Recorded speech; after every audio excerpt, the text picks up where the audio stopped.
नमस्कार दोस्तों, स्वागत है आप सभी का एक नए वीडियो में। दोस्तों, ऑल इंडिया बार एग्जामिनेशन 17 को ध्यान में रखते हुए हमने इंपॉर्टेंट लैंडमार्क जजमेंट की सीरीज स्टार्ट की थी, जिसका पार्ट 1 से लेकर के पार्ट 5 तक ऑलरेडी हम कवर कर चुके हैं। अगर आपने अभी तक उन वीडियोस को नहीं देखा है, इस वीडियो के डिस्क्रिप्शन से या इस चैनल की प्लेलिस्ट से आप उसे एक्सेस कर पाएंगे। ये पार्ट 6। चलिए वीडियो को स्टार्ट करते हैं बिना टाइम वेस्ट किए। दोस्तों, पहला केस है आपका, इनमें से किस केस में सुप्रीम कोर्ट ने ये कहा लॉयर्स के द्वारा जो स्ट्राइक की जाती है वो बिल्कुल इलीगल और अनएथिकल है and it infringes fundamental rights of litigants for speedy trial. ये है आपका famous case doctor BL Wadhera versus NCT of Delhi. दोस्तों, इस केस में दिल्ली हाई कोर्ट ने ये ऑब्जर्वेशन दी थी, अगर कोई एडवोकेट है वो होल्ड करते हैं वकालतनामा किसी पर्टिकुलर केस के लिए अपने क्लाइंट के बिहाफ पे और उस केस में अपीयर नहीं होते हैं डेली के डेली, यानी स्ट्राइक पे स्ट्राइक चलती रहती है, तो वो कहीं ना कहीं प्रोफेशनल मिसकंडक्ट के लिए दोषी होंगे। दोस्तों, इसके रिगार्डिंग आपको एक केस और ध्यान रखना है, हरीश उपल वर्सेज यूनियन ऑफ इंडिया। ये 2002 का केस है। दोस्तों, इस केस में सुप्रीम कोर्ट ने ये ऑब्जर्वेशन दी थी कि जो स्ट्राइक की जाती है एडवोकेट्स के द्वारा वो बिल्कुल ही अनलॉफुल है, अनएथिकल है। साथ ही साथ ये कहा strike will only be permitted in rarest of rare cases, सारे केसेस में नहीं कि आप जब मन चाहे स्ट्राइक पे बैठ जा रहे हैं। वेयर, कहाँ पे परमिसिबल है? Where integrity, respect and working of the bar is at the stake. दोस्तों, साथ ही सुप्रीम कोर्ट ने यह भी कहा कि आप साइलेंट डिससेटिस्फैक्शन शो कर सकते हैं और मीडिया के सामने भी अपनी प्रॉब्लम को रख सकते हैं, लेकिन कब तक रख सकते हैं? जब तक it does not hamper the working of court. इन दोनों केसेस को याद रखिएगा। इनमें से किस केस में सुप्रीम कोर्ट ने हेल्ड किया कि जो पॉलीग्राफ टेस्ट होते हैं जो कंडक्ट किया जाता है without the consent of accuse, वो वायलेटिव है आर्टिकल 23 का। ये आपका famous case Selvi versus state of Karnataka 2010 का केस है।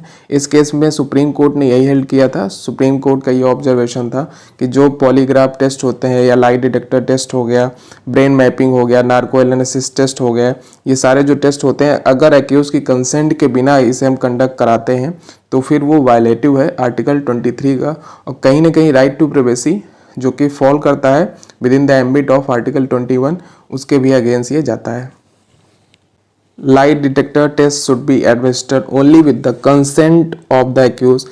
In case the consent of the accused is not obtained, then such tests are violative of Article 23. दोस्तों, इस केस को आपको ऐसे भी पूछ सकते हैं, Selvi versus state of Karnataka के केस में जो कंपलसरी यूज है, कंपलसरी यूज का मतलब है without the consent of the accuse, किसका? Narco analysis test, brain mapping and polygraph test, ये वायलेट करता है article 23 of the constitution. Without consent of the accuse ये टेस्ट हम परमिसिबल नहीं कर सकते। इनमें से किस केस में सुप्रीम कोर्ट ने जो ट्रेडिशनल कॉन्सेप्ट है इक्वलिटी का उसको डिसरिगार्ड करते हुए एक न्यू कॉन्सेप्ट ऑफ इक्वलिटी के बारे में बताया था? ये आपका EP Royappa versus state of Tamil Nadu का केस। दोस्तों, आर्टिकल 14 में जो ट्रेडिशनल कॉन्सेप्ट था इक्वलिटी का वो क्या था? वो था आपका रीजनेबल क्लासिफिकेशन। इस चीज़ को डिसरिगार्ड करते हुए सुप्रीम कोर्ट ने एक न्यू कॉन्सेप्ट दिया था इक्वलिटी का, which is different from traditional concept of reasonable classification.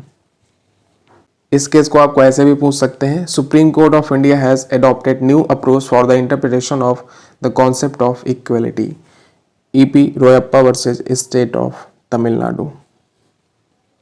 The new concept of equality propounded first by the Supreme Court, in which case ये है आपका EP Royappa versus state of Tamil Nadu. दोस्तों, जो आपका NJAC था यानी नेशनल जुडिशियल अपॉइंटमेंट कमीशन, उसको unconstitutional करार कर दिया गया। इनमें से किस केस में? तो ये आपका supreme court advocate on record association versus union of India का केस। दोस्तों, इस केस में सुप्रीम कोर्ट ने बोथ 99th कॉन्स्टिट्यूशनल अमेंडमेंट जो था आपका, साथ ही साथ NJAC act, national judicial appointment commission act 2014 का, इसको अनकॉन्स्टिट्यूशनल और वाइड कर दिया। इसका प्रभाव क्या हुआ? जो कलेजियम सिस्टम था बिकेन ऑपरेटिव अगेन। दोस्तों, कलेजियम सिस्टम से रिलेटेड 4 से 5 केसेस हुए हैं अभी तक, राइट फ्रॉम द 1977। सारे हम यहाँ पे कवर करा देते हैं, आप सारे केसेस को ध्यान से समझिएगा। सबसे पहला केस है आपका यूनियन ऑफ इंडिया वर्सेज सकल चंद का केस। इस केस में सुप्रीम कोर्ट ने यह कहा कि जो कंसल्टेशन होती है वो कंकरेंस नहीं समझी जाएगी।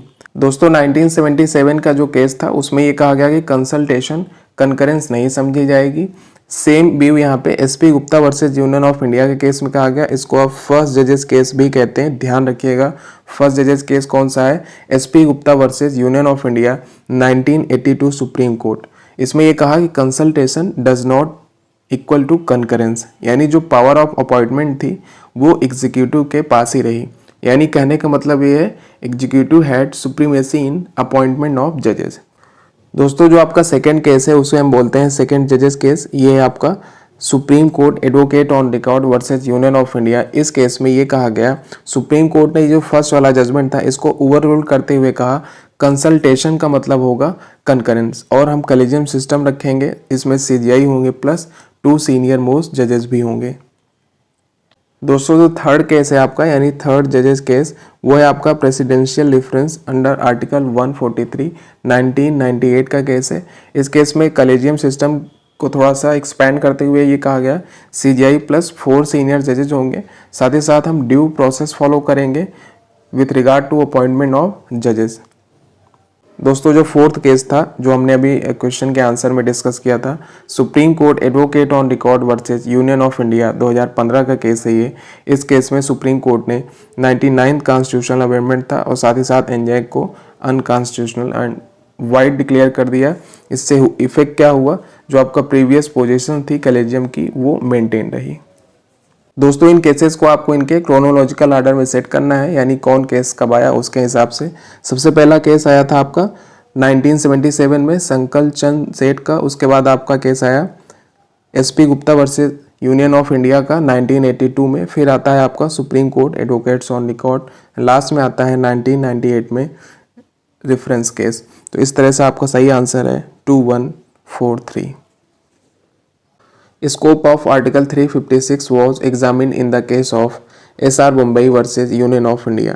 इस केस में सुप्रीम कोर्ट ने ये कहा था कि जो प्रोक्लामेशन है under article 356 not immune from judicial review, यानी प्रेसिडेंशियल प्रोक्लामेशन का जुडिशियल रिव्यू किया जा सकता है।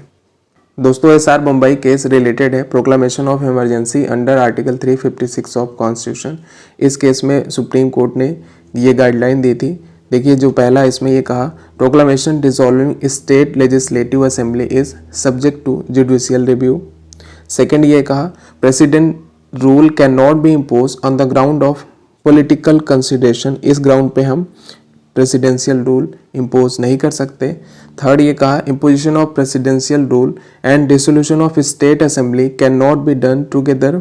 फोर्थ में ये कहा state assembly can only be dissolve after parliament approve the proclamation. साथ ही साथ सुप्रीम कोर्ट ने यह भी कहा existence of materials is a prerequisite condition to form the basis of satisfaction for imposition of president rule. यानी ये इस चीज़ पे फोकस करता है कि जो आर्बिट्रेरी डिसमिसल होता है स्टेट गवर्नमेंट का अंडर आर्टिकल 356 उसको कहीं ना कहीं रोका जा सके। ये बहुत ही इंपॉर्टेंट केस है। SR Bommai versus union of India 1994 का केस है, ध्यान रखिएगा। इनमें से किस केस में सुप्रीम कोर्ट ने यह कहा था there is a need to confine an exercise of power under article 356(1) strictly to the situation mentioned therein. अभी हमने डिस्कस किया SR Bommai versus union of India. दोस्तों इस केस को आपको ऐसे भी पूछा जा सकता है SR Bommai versus union of India is related to presidential rule in state under article 356। इनमें से किस केस में सुप्रीम कोर्ट ने यह कहा कि जो पार्लियामेंट है can not amend fundamental rights exercising it's power under article 368। ये आपका गोलकनाथ वर्सेस पंजाब का केस।